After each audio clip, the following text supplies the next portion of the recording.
There is a battle happening right now in the federal court involving two of our most prominent senators. The Greens Deputy Leader Mehreen Faruqi is suing One Nation leader Pauline Hanson over a comment that Faruqi has labelled the ultimate racist slur. Faruqi is alleging the comment made on X, formerly Twitter, by Hanson is in breach of Section 18C of the Racial Discrimination Act, which makes it unlawful to offend, insult, humiliate or intimidate someone with race-based comments.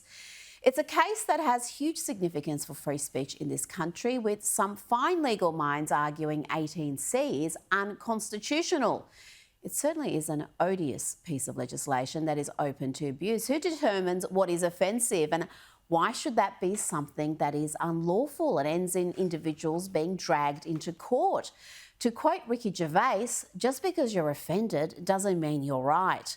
But back to Faruqi v Hanson and the comments that started this whole costly courtroom tussle.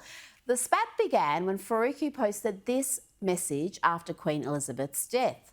She tweeted, "Condolences to those who knew the Queen. I cannot mourn the leader of a racist empire built on stolen lives, land and wealth of colonised peoples. We are reminded of the urgency of treaty with First Nations, justice and reparations for British colonies and becoming a republic."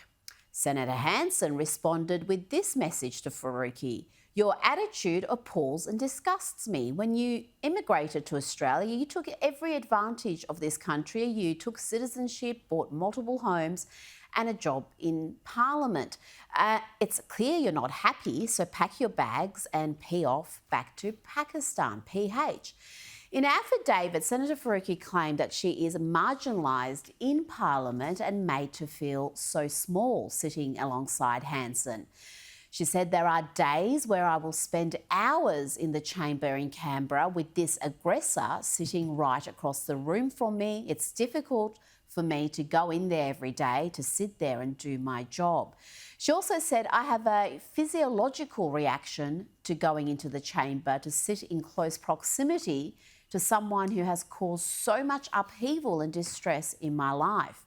In court this week, Faruqi argued that racist comments against white people, well, they're not really racist after all. She said it is tied to who holds the power and who has the authority to perpetuate racism and oppress people. And in this country, the power of that is held by white people. It appears Senator Faruqi can dish it out but not take it. She would have known perfectly well her post about the Queen on the day the Queen passed away was wildly offensive to many Australians and was always going to inspire a robust response on social media. Outside the court, the Deputy Greens leader refused to answer what I would have thought was a rather simple question. Are all white people racist? Senator, are all white people racist? No comment. That's not a no.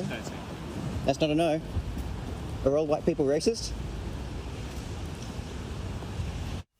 One would have thought the answer to that question posed by independent journalist Chris de Bruin was obvious, but the senator was unable or unwilling to answer it.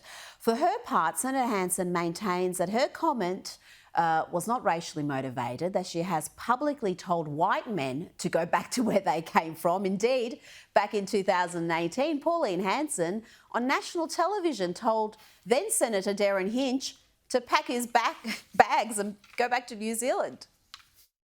Darren, you wouldn't have a clue. You're half asleep most of the damn time. You wouldn't have a clue what you're talking about. You voted against medicinal cannabis. Wrong. You vote with the Greens most of the time.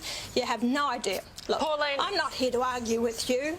Go and pack your bags and get on the next plane out of the country. That's where you belong. Oh, that's your usual thing to everybody. Every migrant, get out of the country. I've been an Australian citizen since 1980. That sort of argument is puerile, stupid. Well, go back to New Zealand, pick up your manners, Darren, and then come back when you got some manners. It's pretty robust right there, isn't it?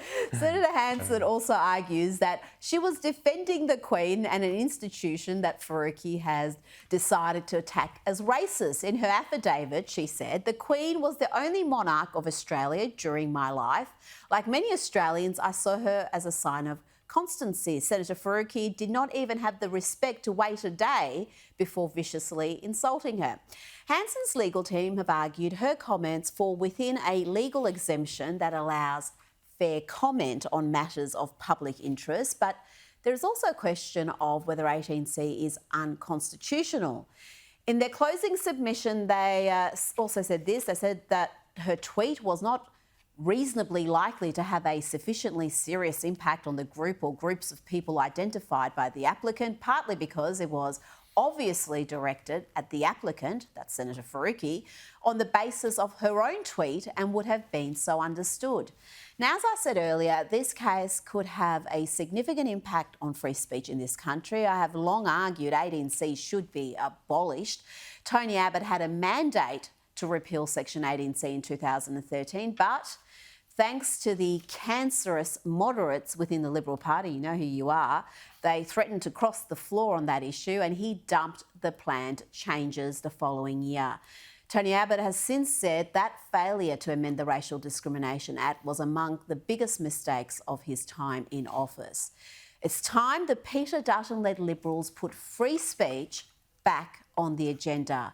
And let's leave the final word to the great Rowan Atkinson. He gave this speech all the way back in 2012. Sadly, things have got considerably worse since then. The clear problem with the outlawing of insult is that too many things can be interpreted as such. Criticism is easily construed as insult by certain parties. Ridicule easily construed as insult. Sarcasm, unfavourable comparison, merely stating an alternative point of view to the orthodoxy can be interpreted as insult. So my concerns are less for myself and more for those more vulnerable because of their lower profile. Like the man arrested in Oxford for calling a police horse gay. For me, the best way to increase society's resistance to insulting or offensive speech is to allow a lot more of it. Our priority should be to deal with the message, not the messenger. As President Obama said in an address to the United Nations only a month or so ago, laudable efforts to restrict speech can become a tool to silence critics or oppress minorities. The strongest weapon against hateful speech is not repression, it is more speech. And that's the essence of my thesis, more speech. If we want a robust society, we need more robust dialogue, and that must include the right to insult or to offend.